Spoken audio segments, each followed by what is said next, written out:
We are now going to look at using the language translation tool remotely. And I have done this with translators down in Cuba, so it's a long distance away, and the only thing that connects us is the internet. So what has happened is, for this particular tool, I've selected the one that she's working on, and it's the closed caption files for November 11th. Now, as you can see, the lady is up to 12,484 of 17,469 phrases or fragments of the file, and this is not checked. All right, if we go back or we go forward, we find that they are checked. The other functions tab is used exclusively for the remote access, and is a timesheet, and she's given me a timesheet and the file number where she's located, and I end up paying her in MLC, and I have somebody down there with an MLC card, and they just transfer money over to her as she needs it, and she does the translation for me. Sometimes she has questions, and she has the questions and the number of the fragment number for it, and I can look it up. All right, so let's take a look at that. Answers. And here are my answers to her questions, and I sent the answers back.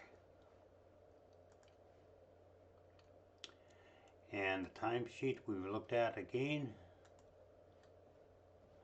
And this allows me to go directly to a particular number and very quickly look at what's going on. If you have a copy of the video, you know that there's the name of the video that you're working on, and there's a timing mark. It's 51 minutes 59 seconds into that particular video, so that you know exactly. If you're stumped on an answer question, you can always look at the video. She does not have that option, neither do I, and sometimes I refer the question to the publisher. The file functions are very handy. She sends me updates, and she can specify a date, so any date after that particular date, she can send me a file, and she creates a file, and then I can receive it, or she can back up the entire module and send me the entire module. I am very fastidious concerning backups.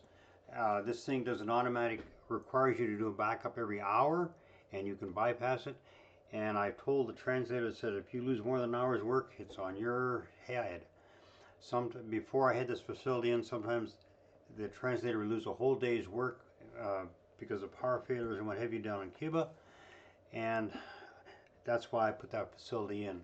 So if she loses more than an hour's work, too bad. I only pay her for an hour. Thank you.